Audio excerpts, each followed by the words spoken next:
Hello friends and welcome to the tutorial. Today we are going to be drawing a Chibi style nurse using the Picasso Tab and Sketchbook Pro. Let's begin. To start, I am working on a new layer and I am picking a dark purple colour. You can sketch in any colour you like. I like to work in a different colour each time. Using the pencil, I began the sketch by drawing a circle in the centre of the page. You don't need to worry too much about placement here, as you can always move your sketch around by selecting the transform tool. I did end up moving and resizing my own sketch several times as I went through the drawing process. Once I had the circle finished, I started drawing in the body, drawing a curved line coming down outwards on the right hand side, and then another line drawing inwards on the left hand side. This will be the shape of the main part of the body. Chibi style characters usually have large heads and tiny simple bodies. The proportions may look a bit odd at this stage, but everything will come together later on. Once I had the main body section finished, I moved on to the legs, drawing one coming straight down and the other lifted up. Then I added in the arms and hands, keeping with the Chibi style proportions for all of the body. With that finished, I then moved back up to the face and erased some of the inside lines just to clean up the sketch a bit, and then added in two horizontal guidelines for the eyes and a vertical guideline for the nose and mouth down the centre of the circle. I then drew in two circles for the glasses and joined them together with a line, and then added in a simple nose underneath that line. For the mouth, I drew in the top lip line between the glasses and then curved the lower mouth line in a V shape stretching down almost to the bottom of the chin.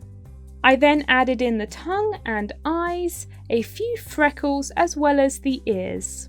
On the top of the head, I drew in a little cap and added a circle and a cross into the centre of the cap.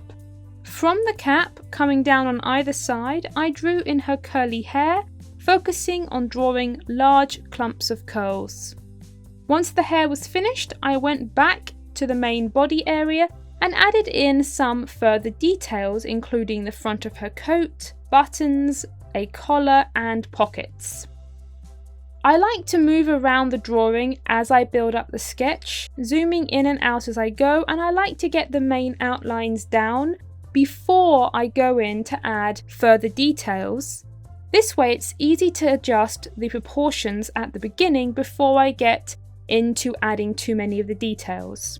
I also added in a couple of medical tools as well. With our little nurse finished, I created a new layer and added in a few circles using the circle tool into the background, just to figure out a possible background layout for later on. To outline, I turned the opacity of the sketch layer down and then created a new layer for all the outlines. As always, I locked down all the layers that I'm not currently working on. Then I picked the fountain pen and turned on predictive stroke to help smooth out my lines. You can find the predictive stroke tool in the upper menu area, and you can use the sliding bar to adjust how much line smoothing you want. With those things set up, I simply trace the drawing. Time to add in the colour. I began by duplicating the outlines layer and then locking down the top of those two layers. I will be working in the bottom outline layer for this next stage. Using the paint bucket, I simply filled in all the areas of the drawing. I chose red for her hair, light grey, white and blues for her uniform.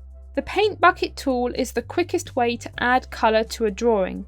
Once I was happy with the main colours, I created a new layer and dragged that layer below all of the others in the layer menu. Then I added in a few overlapping green circles. I placed each new set of green coloured circles on their own layer. This way I could move them around and stack them how I wanted. With that completed, I then went in and added in some shadows and highlights. I like to use a block style method of shading and draw in the shadow and highlight lines with the fountain pen. I simply picked a lighter and a darker colour for each section, Much of this process is intuitive, and by working on a separate layer, you can experiment with shadows and highlights and then always turn the layer off and on to see if you like them or not. In her hair, I added in much larger shadow blocks into the centres of the curls and smaller highlight lines around the edges. This gives the simple flat coloured sections a bit more depth and dimension. The final step was to draw a white outline around the nurse to help her stand out from the background, and I added in a couple of white circles into the background. I hope you enjoyed drawing the chibi style nurse today. Thank you for watching.